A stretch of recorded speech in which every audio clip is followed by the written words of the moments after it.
நம்ம காலத்தில் வந்து நம்ம இங்கே வாழ்ந்துற மக்களுக்கு கொடுப்பதாக இருந்தால் இங்கே வந்து இதெல்லாம் கொடுத்தா உணவு ஏற்றுக்கிற மாட்டான். இது உணவு பேரிச்சம்பழத்தை கொடுத்தா உணவு மனுஷன் ஒத்துக்குறான், நம்ம சாப்பிடுவோமா? உணவாக எடுத்துக்கிற மாட்டோம். உணவுக்கு அவங்க அது உணவாக அவங்க பழகி இருந்தாங்க. பாலே உங்களுக்கு உணவாக இருந்துச்சு, பேரிச்சம்பழமே உணவாக இருந்துச்சு. ஒருவேளை பால் ஒரு ஆட்டுப்பால் கிடைச்சா குடிச்சு படுத்துட்டு அதான் சாப்பாடு. அவங்களுக்கு மறு சாப்பாடை எதிர்பார்க்க மாட்டாங்க. ரசூலுல்லாஹ் பல நாட்கள் செஞ்சிருக்காங்க, ஒரு குவளை பால் குடிச்சிட்டு அதோட படுத்துருவாங்க, அதான் சாப்பாடு. அப்போ அந்த மாதிரி சகாபாக்கள் நிறைய பேர் இருந்திருக்கிறாங்க. அப்போ அதெல்லாம் வந்து அந்த காலத்துலலாம் இருந்துச்சு. உணவு என்ற விஷயமே என்னது இப்படி தான் இருந்துச்சு. வகையா சுமைத்து அந்த சுவை ஏற்றி உயர்தரமான சாப்பாடுகள் சாப்பிட்ற வழக்கம்லாம் கிடையாது. இப்போ நம்ம காலத்தில் உணவுன்னு எடுத்துக்கிட்டீங்கன்னு சொன்னால் இங்கே தமிழகத்தில் அரிசியாக தான் இருக்குது. அரிசியை தவிர வேறு எதை வந்து நீங்கள் கொடுத்தாலும் என்ன செய்ய மாட்டாங்க, உணவுன்னு ஒத்துக்கொள்ள மாட்டார்கள். மக்கள் வந்து உணவு 3 வேளையும் சாப்பிட்றது அரிசி தான்.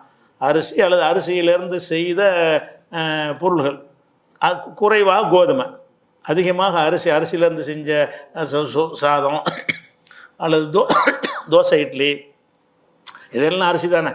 அது மாதிரி எல்லாமே அரிசியிலேருந்து செய்யக்கூடிய உணவுகளை தான் நம்ம உட்கொள்கிறோம்.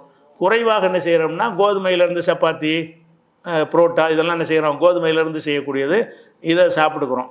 அப்போ இந்த உணவுகள் ஒரு 80-90% அரிசி உணவாக இருக்கிறது, குறைவாக கோதுமை உணவாக இருக்குது. இந்த 2 தான் நம்ம கொடுத்த அர்த்தமாக இருக்கும்.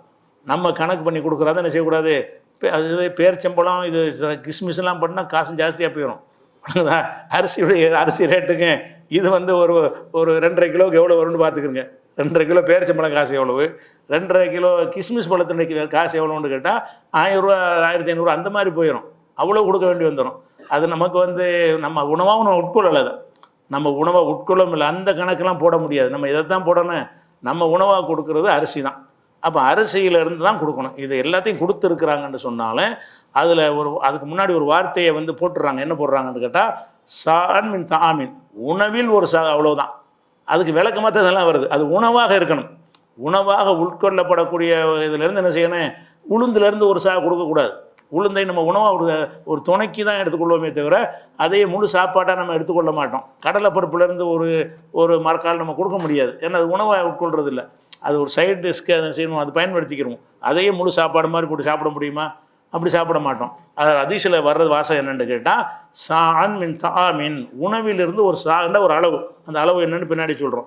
ஒரு சா என்ற அளவுக்கு கொடுக்க வேண்டும் அப்படின்னு சொல்லிட்டு அதுக்கு விளக்கமாக தான் என்ன வருதுன்னு கேட்டால் தீட்டப்படாத கோதுமை, பேரிச்சம்பழம், வெண்ணெய், வந்து கிஸ்மிஸ்ஸு, இதெல்லாம் நாங்கள் ஃபித்ரா ஜக்காத்து கொடுப்போம் அப்படின்றது வருது. இது புகாரில் 1506வது ஹதீஸ்லையும் 1510வது ஹதீஸ்லையும் வருகிறது.